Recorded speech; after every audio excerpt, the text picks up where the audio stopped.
કોળી સમાજના અગ્રણી દ્વારા કમોસમી વરસાદના લીધે ખેડૂતોના નુકસાન બાબતે વળતર આપવાની માંગ કરાઈ।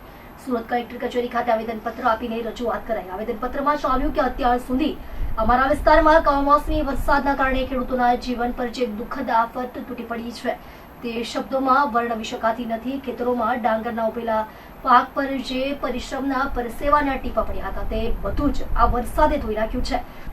દિવસ રાત મહેનત કરીને ઉગાડેલો ડાંગરનો પાક આંખોની સામે પાણીમાં ભીંજાઈ ગયો છે। ખેતરમાં માટી સાથે સપનાઓ પણ પાણીમાં વહેતા જોવા મળે છે અને ખેડૂતોના હૃદયમાંથી નીકળતી હાકલ હવે આકાશ સુધી પહોંચી છે।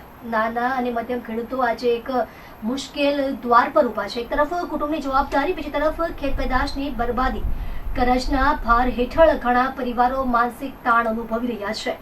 આવા સમયે સરકાર શ્રી ખેડૂતો માટે આશાનું પ્રતીક બની શકે છે। અમે વિનંતી કરીએ છીએ કે તાત્કાલિક નુકસાનીનો સર્વે કરાવી થયેલા નુકસાનનું યોગ્ય મૂલ્યાંકન કરી પાક વળતર, કરજ રાહત અને બીજ માટે વિશેષ સહાય જાહેર કરો।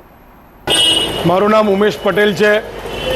દક્ષિણ ગુજરાત કોળી સમાજ અગ્રણી છું। સૂચિત દક્ષિણ ગુજરાત કોળી સમાજ વતી આજ રોજ અમે લોકો જે કુદરતનું જે આ કહેર છે વરસાદના રૂપી, અને એ કહેરમાં ગુજરાતના ખેડૂતોને તેમજ દક્ષિણ ગુજરાત કોળી સમાજના ખેડૂતોને અને અન્ય ખેડૂતોને જે પાકમાં નુકસાન થયું છે, પાકમાં શેરડીનો પાક છે, ડાંગરનો પાક છે, કપાસનો પાક છે, ઘઉંનો પાક છે, આમાં જે નુકસાન થયું છે એ નુકસાનની ભરપાઈ થાય એ માટે અમે લોકો ગુજરાત સરકારશ્રીને આજ રોજ સુરત કલેક્ટર સાહેબને એક આવેદનપત્ર આપી નિવેદન આપવા માટે આવ્યા છે। કેટલું નુકસાન થયું છે?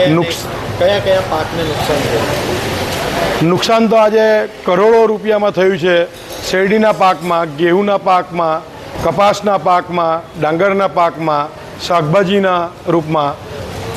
ખેડૂતોને કઈ કઈ આ પાકની ઉપર આશાઓ હતી ને અત્યારે સરકાર પાસે શું અપેક્ષા છે? ખેડૂતોને આ પાકની એવી આશા હતી કે આ પાક થકી એમનું આખું વર્ષ, 9 વર્ષ સારું જતે એમના પરિવાર સાથે, પણ હવે એ સપનું આજે તૂટી ગયું છે। અને હવે સરકારશ્રી પાસે એવી આશા છે કે ફૂલની ને ફૂલની પાકડી પણ સરકાર ખેડૂતશ્રીને આજે રાહત આપે, જેથી આજે ધરતીનો તાત, ભારત દેશ એક ખેતી પ્રધાન દેશ છે, એ ખેડૂત આજે આશા જે છે એમની તે બની રહે। આજે કઈ જગ્યાએ રજૂઆત કરાઈ? આજ રોજ સુરત કલેક્ટર સાહેબને રજૂઆત કરી છે અને હવે 1 વાગે નવસારી કલેક્ટર સાહેબને રજૂઆત કરવાના છે, 3 વાગે વલસાડ કલેક્ટર સાહેબને રજૂઆત કરવાના છે અને 5 વાગે ભરૂચ કલેક્ટર સાહેબને રજૂઆત કરવાના છે।